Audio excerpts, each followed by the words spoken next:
മകൻ കാണുന്നത് അവിടുത്തെ ഇന്നോവ വണ്ടിയിൽ മോളെ എടുത്ത് കയറ്റി അവരങ്ങ് പുറപ്പെടുകയാണ്.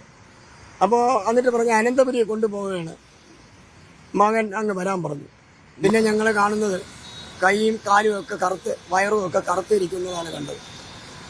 അപ്പോൾ BP കുറവായതുകൊണ്ട് രക്തയോട്ടം നിലച്ച് അവിടെ കോട്ടിംഗ് ആയി എന്നാണ് അറിയാൻ കഴിഞ്ഞത്.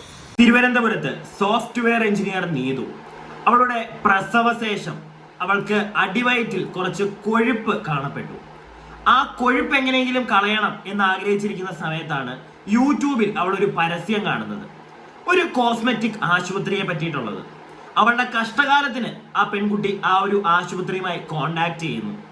അവർ വലിയൊരു തുക, അതായത് ഈ അടിവയറ്റിലെ കൊഴുപ്പ് കളയുന്നതിനായിട്ട് വലിയൊരു തുക അവളോട് പറഞ്ഞു.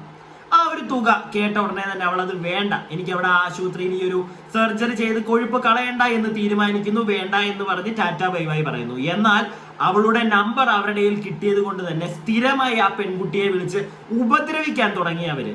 അവസാനം അവർ പറയുന്നു, നിങ്ങൾക്ക് ഇതാ ഓഫർ ഉണ്ട്, ഇത്ര ശതമാനം ഓഫർ ഉണ്ട്, 3 ലക്ഷം രൂപയാവുള്ളൂ, നിങ്ങൾ വന്ന് ചെയ്യൂ എന്നൊക്കെ പറഞ്ഞ് ആ കുട്ടിയുടെ പിന്നാലെ കൂടിയപ്പോഴത്തേക്ക് അവൾ അവസാനം പറഞ്ഞു, ഞാൻ എൻ്റെ വീട്ടുകാരോടൊന്ന് ആലോചിക്കട്ടെ എന്ന് പറഞ്ഞ് വീട്ടുകാരുമായി ആലോചിച്ചതിന് ശേഷം ആ ഒരു ഹോസ്പിറ്റലിൽ പോയി അടിവയറ്റിലെ കൊഴുപ്പ് കളയാനുള്ള ആ ഒരു സർജറി അവൾ ചെയ്യുന്നു. ആ ഒരു സർജറി ഏതോ ഒരു കാലക്കേടിന്റെ പുറത്താണ് ആ പെൺകുട്ടി പോയി ചെയ്തത്. ഇപ്പോൾ ആ പെൺകുട്ടിക്ക് അവളുടെ കയ്യിലെ 4-5 വിരലുകളും കാലിലെ വിരലുകളും നഷ്ടപ്പെട്ടിരിക്കുന്നു. ഈ ഒരു വിഷയവുമായി ബന്ധപ്പെട്ട് ഇപ്പോൾ മിക്ക ന്യൂസ് ചാനലുകളിലും ഒരുപാട് വാർത്തകൾ വന്നു പൊയ്ക്കൊണ്ടിരിക്കുന്നുണ്ട്. നിങ്ങളിൽ എത്ര പേര് ഈ ഒരു വാർത്ത കണ്ടു എന്ന് എനിക്കറിയില്ല. എന്താണെങ്കിലും നീതുവിന് സംഭവിച്ചത് എന്താണ് എന്ന് പ്രോപ്പറായിട്ട് നമ്മൾ എല്ലാവരും അറിഞ്ഞിരിക്കേണ്ടതാണ്. കാരണം നമ്മളെല്ലാവരും സൗന്ദര്യം എങ്ങനെയെങ്കിലും ഒക്കെ വർദ്ധിപ്പിക്കാനായിട്ട് പല തരത്തിലുള്ള പരിപാടികൾ, കിടിവെടി പരിപാടികളൊക്കെ ചെയ്യുന്ന ആളുകളാണ്. കുറെ പേര് ഈ മുഖത്ത് വെളുപ്പൊക്കെ വരണമെന്നും പറഞ്ഞ് ഈ കോസ്മെറ്റിക് ഈ ഓരോ ക്രീമുകൾ വാരി തേക്കാറുണ്ട്. കുറെ ആളുകൾ ആശുപത്രിയിൽ പോയി ലേസർ, അതുപോലുള്ള പല പല പരിപാടികൾ നമ്മളെല്ലാവരും ചെയ്യുന്നതാണ്. ഇതിൽ കുറേയൊക്കെ നല്ലതായിരിക്കാം, എന്നാൽ ചിലതൊക്കെ ചില ആളുകളുടെ ചതിക്കുഴികളായിരിക്കാം. അങ്ങനെ ഒരു ചതിക്കുഴിയിൽ പോയ വീണ ഒരു പെൺകുട്ടിയാണ് നീതു. നീതുവിന് എന്താണ് ശരിക്കും പറ്റിയത് എന്നുള്ളത് നമ്മൾ വളരെ വ്യക്തതയോടുകൂടി അറിഞ്ഞേ പറ്റുള്ളൂ. എന്താണെങ്കിലും ഞാൻ നിങ്ങൾക്ക് ഇവിടെ ഒരു വീഡിയോ ക്ലിപ്പ് കാണിച്ചു തരാം. നീതുവിന്റെ അമ്മ പറയുന്ന കുറച്ച് കാര്യങ്ങൾ, അതിൽ നിന്ന് തന്നെ നമുക്ക് തുടങ്ങാം. എനിക്ക് ആകെ ഒരു മോളാണുള്ളത്. കുഞ്ഞ് 7-ാം മാസത്തിൽ 2 ഇരട്ട കുട്ടികളെ പ്രസവിച്ചു. അതോടെ സംബന്ധിച്ച് കുഞ്ഞിന് അടിവയർ കുറച്ചുണ്ടായിരുന്നു. അപ്പം കുഞ്ഞ് ഒരു യോഗ ക്ലാസ്സിന് പോയിക്കൊണ്ടിരുന്നു. അപ്പം അതുമായിട്ട് പിന്നെ കുഞ്ഞിന് തുടർന്ന് പോകാൻ സാധിച്ചിട്ടില്ല. അപ്പം പിന്നെ ഇങ്ങനൊരു യൂട്യൂബിലൊരു പരസ്യം കണ്ട് അവരുമായിട്ട് കോണ്ടാക്ട് ചെയ്ത് പിടിച്ചു സംസാരിച്ചപ്പോൾ അവർ 5 ലക്ഷം രൂപയാണ് ആദ്യമേ പറഞ്ഞത്. അപ്പോൾ കുഞ്ഞ് അതങ്ങ് വിട്ടു. പിന്നെ നീതുവിനെ അവർ നിരന്തരം വിളിച്ചുകൊണ്ടിരുന്നു. 3 ലക്ഷം രൂപയ്ക്ക് ഇപ്പോൾ ഓഫറുണ്ട്, ചെയ്യാൻ താല്പര്യമുണ്ടോ എന്ന് കേട്ടു. അപ്പോൾ കുഞ്ഞ് പറഞ്ഞു വീട്ടുകാരോട്ട് ആലോചിക്കട്ടെ എന്ന് പറഞ്ഞു. അപ്പോൾ പിന്നീട് കുഞ്ഞിനെ നിരന്തരം വിളിച്ചിങ്ങനെ സംസാരിച്ചപ്പോൾ കുഞ്ഞ് അതിന് തയ്യാറായി. അങ്ങനെ അവർ വയറ്റിലെ കൊഴുപ്പ് മാറ്റി വയറ് നിയന്ത്രിച്ച് കൊടുക്കാന്നുള്ള ഇതിലാണ് കുഞ്ഞിനെ കൊണ്ടുപോയത്. ശനിയാഴ്ച അഡ്മിറ്റ് ആവുന്നു. ഞായറാഴ്ച രാവിലെ കുഞ്ഞിനെ അവിടുന്ന് ഡിസ്ചാർജായി വീട്ടിൽ വന്ന് ഈ സർജറി കഴിഞ്ഞ ശനിയാഴ്ച ദിവസം കുഞ്ഞിൻ്റെ ഭർത്താവിനെ കാണിച്ചിട്ടില്ല. മോളെ തന്നെ സർജറി കഴിഞ്ഞിട്ട് രാവിലെ ആണ് കുഞ്ഞിനെ വിളിച്ച് ഏൽപ്പിക്കുന്നത്. ഡിസ്ചാർജ് ആയിട്ട് വീട്ടിൽ പോയിക്കൊള്ളാൻ പറഞ്ഞു. വീട്ടിൽ വന്ന് 11 മണി കഴിഞ്ഞപ്പം കുഞ്ഞിന് തല ചുറ്റൽ വരുന്നു. അപ്പം ഡോക്ടറെ വിളിച്ചു. അപ്പോൾ നീതുവിന്റെ അമ്മ പറയുന്നത് ഇത്രയും നിങ്ങൾ കേട്ടാൽ മതി. ഇനി ഞാൻ നിങ്ങളെ കേൾപ്പിക്കാൻ പോകുന്നത് നീതുവിന്റെ അച്ഛൻ പറയുന്നതാണ്.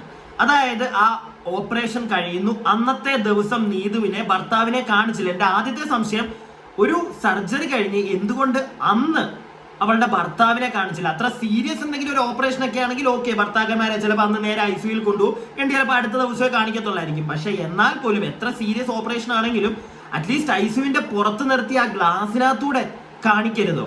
ഇത് അതുപോലും ചെയ്തില്ല. അടുത്ത ദിവസം രാവിലെയാണ് ആ ഒരു നീതുവിന്റെ ഭർത്താവിനെ കാണിക്കുന്നത്. ഓക്കെ, അതിനുശേഷം ആ ഒരു പെൺകുട്ടിയെ വീട്ടിലേക്ക് അവർ കൊണ്ടുവരുന്നു. വീട്ടിലേക്ക് കൊണ്ടുവന്നതിന് ശേഷം ആ പെൺകുട്ടിക്ക് പിന്നെയും വയ്യാതെയാവുന്നു. ഡോക്ടറെ വിളിച്ചു തിരക്കിയപ്പോഴത്തേക്ക് ഡോക്ടർ പറഞ്ഞ കുറച്ച് കാര്യങ്ങൾ, ഇനി അതിൽ നിന്ന് തന്നെ നമുക്ക് നീതുവിന്റെ അച്ഛൻ പറയുന്ന കാര്യങ്ങൾ അങ്ങോട്ട് തുടങ്ങാം. അതോടൊപ്പം തുടക്കത്തിൽ തന്നെ ഞാൻ നിങ്ങളോട് എല്ലാവരോടും ഒരു കാര്യം പറയുകയാണ്. ഈ യൂട്യൂബിലെയൊക്കെ പല ആഡുകളും കണ്ട് ദൈവത്തെ ഓർത്ത്, പ്രത്യേകിച്ച് ഇതുപോലുള്ള ഇപ്പം നമ്മൾ ഇൻഫ്ലുവൻസേഴ്സിനെ തന്നെ കാണാറുണ്ട്. പല ക്രീമുകൾ, ആ ക്രീം തേക്കുമ്പോൾ അടിപൊളിയാവുന്നു, ഈ ക്രീം തേക്കുമ്പോൾ അടിപൊളിയാവുന്നു, തലയിൽ അത് ചെയ്യുമ്പോൾ അടിപൊളിയാവുന്നു എന്നൊക്കെ പറഞ്ഞ ഒരുപാട് ആഡുകളും അങ്ങനെയുള്ള പല പരസ്യങ്ങൾ നിങ്ങൾ കാണുന്നുണ്ട്. എല്ലാവരും പോയി ദൈവത്തെ ഓർത്ത് ഇതിലൊന്നും തല വെച്ച് കൊടുക്കാതിരിക്കുക. എല്ലാവർക്കും എല്ലാ ക്രീമുകളും ഒന്നും പറ്റണമെന്നില്ല. മനസ്സിലായില്ലേ? നിങ്ങൾക്ക് എന്തെങ്കിലും ഈ സ്കിന്നിലൊക്കെ എന്തെങ്കിലും പ്രശ്നമുണ്ട്, നിങ്ങൾക്ക് എന്തെങ്കിലും ഒരു ക്രീമോ അങ്ങനെ എന്തെങ്കിലും ഒരു സാധനം, ഒരു സൺസ്ക്രീൻ പോലും വേണമെങ്കിൽ നിങ്ങൾ ആദ്യമേ ചെയ്യേണ്ടത് നിങ്ങളൊരു ഡോക്ടറിനെ കൺസൾട്ട് ചെയ്യുക. നിങ്ങളൊരു ഡോക്ടറിനെ കൺസൾട്ട് ചെയ്ത് കഴിയുമ്പോഴത്തേക്ക് ആ ഡോക്ടർ കൊടുക്കും. എനിക്ക് ഈ സാധനം കറക്റ്റായിട്ട് അറിയില്ലായിരുന്നു. അതായത് നമ്മുടെ ഡോക്ടേഴ്സിനെ നമ്മൾ കൺസൾട്ട് ചെയ്യുമ്പോൾ അവർ നമുക്ക് പറഞ്ഞു തരും ഏത് ക്രീമാണ് നമ്മുടെ സ്കിന്നിന് പറ്റുന്നതെന്ന്. അങ്ങനെയുള്ള കാര്യങ്ങൾ എനിക്ക് അധികം അറിയില്ലായിരുന്നു, കാരണം ഞാൻ അതിന്റെ പുറകെ പോയിട്ടില്ല. ഞാനത് അറിയാൻ കാരണം എൻ്റെ വീട്ടിൽ എൻ്റെ അനിയനുണ്ട്. അനിയന് ഇങ്ങനെ ചെറിയ സ്കിന്നിന്റെ ഇഷ്യൂസ് ഒക്കെ വന്നപ്പം അവൻ ഹോസ്പിറ്റലിൽ പോയപ്പം ഡോക്ടേഴ്സ് തന്നെ പറഞ്ഞു കൊടുത്തു അവന്റെ സ്കിന്നിന് എന്താണ് വേണ്ടത് എന്നുള്ളത്. അങ്ങനെയൊക്കെ ഡോക്ടേഴ്സിനെ കൺസൾട്ട് ചെയ്ത് മാത്രം നിങ്ങൾ ഓരോ സാധനങ്ങൾ മേടിച്ച് തേക്കുക. അത് മാത്രമല്ല, ഇതുപോലുള്ള ഹോസ്പിറ്റലുകൾ, ഈ കോസ്മെറ്റിക് ഹോസ്പിറ്റലുകൾ, ഇങ്ങനെയുള്ള സ്ഥലത്തൊക്കെ പോകുന്നതിന് മുമ്പ് അറ്റ്ലീസ്റ്റ് വേറെ അറിയാവുന്ന ഈ ഒരു ഹോസ്പിറ്റലിനെ പറ്റി ഡീറ്റെയിൽ ആയിട്ട് ചോദിക്കാൻ പറ്റുന്ന ഏതെങ്കിലും നല്ല 1-2 ഡോക്ടേഴ്സിനോടൊക്കെ തിരക്കിയിട്ട് ഇങ്ങനെയുള്ള സ്ഥലങ്ങളിലൊക്കെ പോയി തല വെക്കാവുള്ളൂ. ഇനി നമുക്ക് ബാക്കി കാണാം. ഓപ്പറേഷൻ ചെയ്ത ഷിനോൾ അശോകനെ, ശശാങ്കനെ ഫോണിൽ വിളിച്ചു. എൻ്റെ ഭാര്യയ്ക്ക് തീരെ അവശതയാണ്, അതുകൊണ്ട് എന്ത് ചെയ്യണം, അങ്ങോട്ട് കൊണ്ടുവരട്ടാന്ന് ചോദിച്ചു. അപ്പോൾ ഷിനോൾ ശശാങ്കൻ പറഞ്ഞത് ഉപ്പിട്ട കഞ്ഞിവെള്ളം കുടിച്ചാൽ മതി, വേറെ പേടിക്കാനൊന്നുമില്ല. കഞ്ഞിവെള്ളം കൊടുത്തു. കഞ്ഞിവെള്ളം കൊടുത്തപ്പോൾ വീണ്ടും മോക്ക് വളരെ ബുദ്ധിമുട്ടും ക്ഷീണവും അനുഭവപ്പെടുന്നു. അങ്ങനെ വീണ്ടും വിളിച്ചപ്പോൾ ഡോക്ടർ പറഞ്ഞ് BP ചെക്ക് ചെയ്യാൻ പറഞ്ഞു. അങ്ങനെ വീട്ടിൽ തന്നെ BP ചെക്ക് ചെയ്തിട്ട് 70-ന് താഴെയാണെന്ന് വിളിച്ചു പറഞ്ഞു. അപ്പം പറഞ്ഞ് കുഴപ്പമില്ല, ഇന്ന് അവധിയാണ്, നാളെ രാവിലെ 24-ാം തീയതി, ഫെബ്രുവരി മാസം 24-ാം തീയതി രാവിലെ 10 മണിക്ക് ഹോസ്പിറ്റലിൽ വരാൻ പറഞ്ഞു. അങ്ങനെയാണ് മോനും ഭാര്യയും കൂടി ഹോസ്പിറ്റലിൽ ചെല്ലുന്നത്. ഹോസ്പിറ്റലിൽ ചെന്നവരുടെ അവർ മോനെ വെളിയിൽ നിൽക്കാൻ പറഞ്ഞു, അവർ മോളെ മാത്രം അകത്ത് കൊണ്ടുപോയി. അത് കഴിഞ്ഞൊരു 2 മണി എന്തോ ആയപ്പോൾ പറഞ്ഞ് രക്തം എടുക്കണം, PRC പോയി രക്തം എടുത്തുകൊണ്ട് വരാൻ പറഞ്ഞു. രക്തം അടയ്ക്കണം, ക്ഷീണം ഉള്ളതുകൊണ്ട് അടയ്ക്കണമെന്ന് പറയും. മകൻ അവിടെ പോയി ബ്ലഡ് എടുത്ത് കൊണ്ടു കൊടുത്തു. അത് കഴിഞ്ഞൊരു 6:30 മണി 7 മണിയോട് ആയപ്പോൾ പറഞ്ഞ് അപ്പോൾ ഇത് 4 മണിക്കൂർ രക്തം അടയ്ക്കാൻ സമയമെടുക്കും, നിങ്ങൾ വെയിറ്റ് ചെയ്യേണ്ട ആവശ്യമില്ല, പുറത്ത് വേണമെങ്കിൽ പൊയ്ക്കോളാൻ പറയും. അപ്പം മകൻ ഒരു അടുത്തുള്ള സുഹൃത്തിൻ്റെ വീട്ടിലോട്ട് പോയി. എൻ്റെ ഒരു സംശയമാണ്, എന്തിനാണ് ആ ഹോസ്പിറ്റലുകാർ, ആ ഒരു കോസ്മെറ്റിക് ഹോസ്പിറ്റലുകാർ, ഈ പെൺകുട്ടിയുടെ ഓപ്പറേഷൻ നടത്തിയ ഒരു ഹോസ്പിറ്റലുകാർ 4 മണിക്കൂർ സമയമെടുക്കും, നിങ്ങൾ പൊക്കോളൂ. അതായത് ഈ പെൺകുട്ടിയുടെ ഹസ്ബൻഡിനോടാണ് പറയുന്നത്, നിങ്ങൾ വെളിയിൽ പൊക്കോളൂ, പെൺകുട്ടി ഇവിടെ ഇരുന്നോളെ, റിസൾട്ട് വരാൻ കുറച്ച് സമയം എടുക്കുമെന്നും പറഞ്ഞ് അയാളെ എന്തിനാ അവിടുന്ന് പറഞ്ഞു വിട്ടു? ഇവിടെ എന്താ ആ ഒരു ഹോസ്പിറ്റലിൽ വെയിറ്റ് ചെയ്യാനായിട്ട് കസേരയോ അല്ലെങ്കിൽ അങ്ങനെ ഇരിക്കാനായിട്ടുള്ള സ്ഥലമൊന്നുമില്ലേ? അയാൾ അവിടെ വെയിറ്റ് ചെയ്യത്തില്ലേ? അയാളുടെ ഭാര്യയും കൊണ്ടല്ലേ അവിടെ വന്നത്, തിരിച്ചു പോകുമ്പോഴോ ഭാര്യയും കൊണ്ടല്ലേ പോകേണ്ടത്? അല്ലാതെ എന്തിന് അയാളെ മാത്രം അവിടുന്ന് പറഞ്ഞു വിട്ടു? അത് മാത്രവുമല്ല, 4 മണിക്കൂറൊന്നും സമയം എടുത്തില്ല, 2 മണിക്കൂർ കഴിഞ്ഞപ്പോൾ തന്നെ ഇയാളെ വീണ്ടും ഈ ഹോസ്പിറ്റലുകാർ വിളിക്കുന്നുണ്ട്. നിങ്ങൾ അതും കൂടെ ഒന്ന് കേക്ക്. അപ്പോൾ ഒരു 2 മണിക്കൂർ കഴിഞ്ഞിട്ട് വിളിച്ചു പറയുന്നു, സീരിയസ് ആണ്, അതുകൊണ്ട് എല്ലാ സൗകര്യമുള്ള ഹോസ്പിറ്റലിൽ എത്തിക്കണം, നിങ്ങൾ പെട്ടെന്ന് വരാൻ പറഞ്ഞു. അങ്ങനെ മകൻ സ്വന്തം കാർ ഓട്ടിച്ച് പെട്ടെന്ന് ചെന്നപ്പോൾ മകൻ കാണുന്നത് അവിടുത്തെ ഇന്നോവ വണ്ടിയിൽ മോളെ എടുത്ത് കയറ്റി അവരങ്ങ് പുറപ്പെടുകയാണ്. അപ്പോൾ എന്നിട്ട് പറഞ്ഞ് അനന്തപുരിയെ കൊണ്ടുപോവുകയാണ്, മകൻ അങ്ങ് വരാൻ പറഞ്ഞു. അനന്തപുരിയിലോട്ട് കൊണ്ടുപോയിക്കോട്ടെ, അനന്തപുരിയിലോട്ട് ആ പെൺകുട്ടിയെ കൊണ്ടുപോകുന്നുണ്ട്. എൻ്റെ സംശയം ഇത്രേ ഉള്ളൂ, അത്രയും സീരിയസ് ആയിട്ട് വയ്യ എന്ന ആ വ്യക്തിയെ, ആ പെൺകുട്ടിയുടെ ഭർത്താവിനെ വിളിച്ചു പറഞ്ഞു. അങ്ങനെയുള്ള ഒരു പേഷ്യന്റിനെ ആ ഒരു ഹോസ്പിറ്റലിൽ നിന്ന്, അതൊരു ഹോസ്പിറ്റലാണല്ലോ, അവിടുന്ന് മറ്റൊരു ഹോസ്പിറ്റലിലേക്ക് കൊണ്ടുപോകുന്നത് അവരുടെ ഇനോവ കാറിലോ? അതെന്ത് ഹോസ്പിറ്റലാണത്? അല്ല, എനിക്ക് അറിയാൻ പാടില്ലായിട്ട് ചോദിക്കുക. അത്രയും സീരിയസ് കണ്ടീഷനിലാണ് ആ കുട്ടി. അവളെ വേറൊരു ഹോസ്പിറ്റലിലേക്ക് മാറ്റുന്നത് ഇനോവ കാറിൽ. അപ്പം തന്നെ നമുക്ക് മനസ്സിലാക്കാം ഒരു ബോധവും വിവരവും ഇല്ലാത്ത ആളുകളാണ് ആ ഹോസ്പിറ്റൽ ഉള്ളതെന്ന്, ഇല്ലേ? പിന്നെ ആ ഹോസ്പിറ്റലിനെ കുറിച്ച് ഞാൻ കൂടുതലൊന്നും ഇവിടെ പറയുന്നില്ല. അന്വേഷിച്ച് കഴിഞ്ഞപ്പോഴത്തേക്ക് യാതൊരു ലൈസൻസും ഇല്ലാത്തൊരു ഹോസ്പിറ്റലാണിത്, യാതൊരു ലൈസൻസും ഇല്ലാത്ത.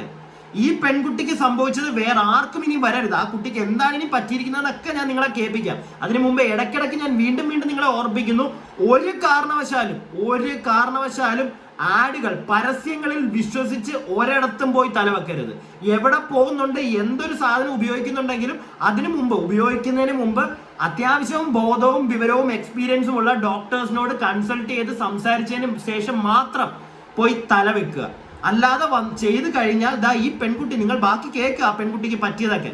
മകന് ഇത് കണ്ടപ്പോൾ തന്നെ അവനൊരു മാനസികാവസ്ഥയാണല്ലോ ഇങ്ങനെ ആകുമ്പോൾ. അങ്ങനെ അവൻ പിറകെ പോയി. അപ്പം ഞങ്ങളെ ഫോൺ വിളിച്ച് പറയുകയാണ്, അച്ഛൻ പെട്ടെന്ന് ഇവിടെ വരാൻ പറയുക. പിറകെ പോയ ഉടനെ അവർ ഇവിടെ കൊണ്ടുവന്നു. ഇവിടെ കൊണ്ടുവന്നപ്പോൾ അതിൻ്റെ ഉടമയായ ഡോക്ടർ ബിബിലാഷ്, പിന്നെ ഓപ്പറേഷൻ ചെയ്ത സിനോൾ ശശാങ്കൻ, പിന്നെ ഓപ്പറേഷൻ തിയേറ്ററിൽ തന്നെ ഉണ്ടായിരുന്ന അഖില മോഹൻ എന്ന 3 ഡോക്ടർമാർ ഇവരെ കൂടെ ഉണ്ടായിരുന്നു.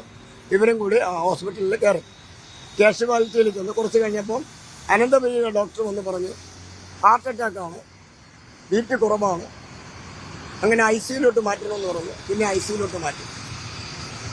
പിന്നെ രാത്രിയായപ്പോൾ അവർ പറഞ്ഞത് ഈ വയറ് ഓപ്പറേഷൻ ചെയ്ത അവിടെ എന്തെങ്കിലും കംപ്ലൈൻറ്റ് ഉണ്ടോ എന്ന് അറിയാൻ അതൊന്ന് റീ ഓപ്പൺ ചെയ്യണമെന്ന് പറഞ്ഞു.